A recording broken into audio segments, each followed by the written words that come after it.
आदि भेदेन गुणत्रयात्मनः।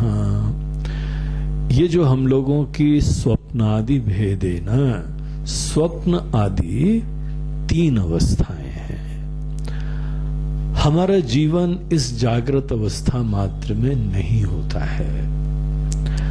अगर हमको अपना पूरा ज्ञान चाहिए तो जो जो हमारी अवस्थाएं होती हैं, हमको सबको खुले मन से पर्याप्त आदर देते हुए उसके ऊपर गहराई से विचार करना चाहिए।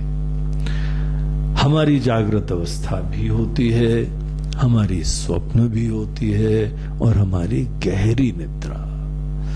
गहरी निद्रा को बोलते हैं सुषुप्ति, स्वप्न को बोलते हैं स्वप्न अवस्था ही, और ये जागृत स्वप्न सुषुप्ति।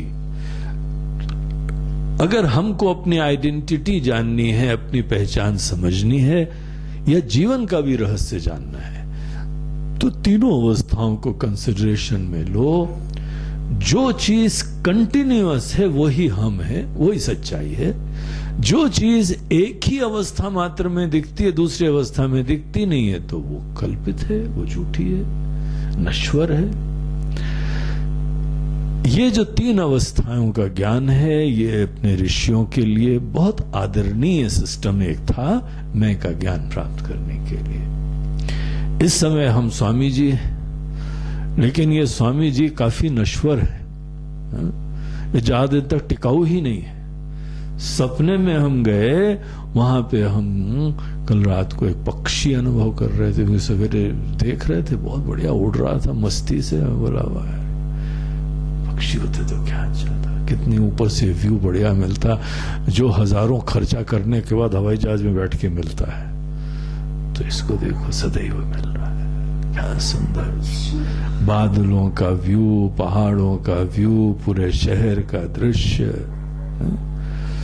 व्यापक दृष्टि, और असंग होके अनंतता में रम रहा है। वही सोच रहे थे तो सपना ही आ गया उसको, तो इतना बढ़िया सपना है। वहां स्वामी जी नहीं थे, वहां ये थोड़ी था हम स्वामी जी अपने आप को सपना में पक्षी देख रहे हैं, ये थोड़ी था, सब पक्षी ही थे।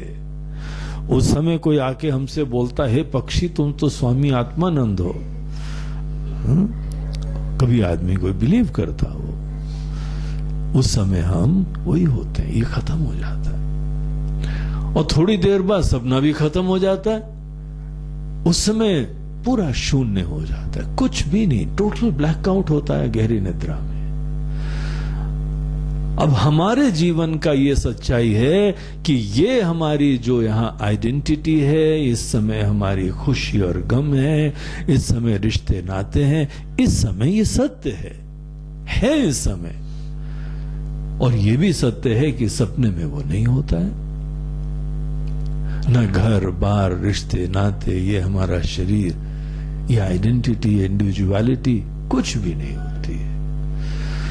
जैसे भगवान ने ही हमको एक अवस्था दी है ये याद दिलाने के लिए कि क्या क्या चीजें इम्पर्मानेंट हैं, अपने आप ही इस अवस्था से जाने के बाद वो चीजें ही गायब हो जाती हैं।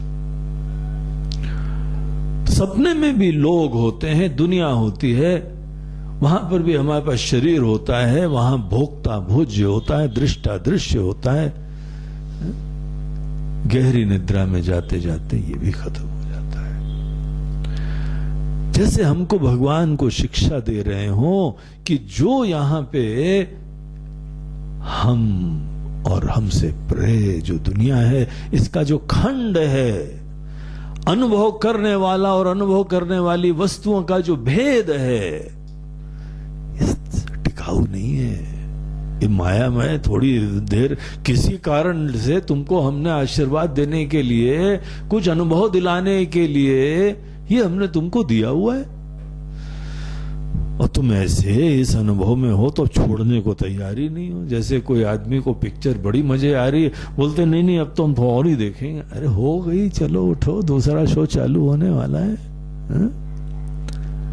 अब कुछ लोग यहां जाने को तैयार ही नहीं है, इतना बढ़िया शो चल रहा है। ये सब हमको तीन अवस्थाएं शिक्षा देती हैं। सत्य की परिभाषा वो होती है जो चीज कभी नष्ट नहीं होती है।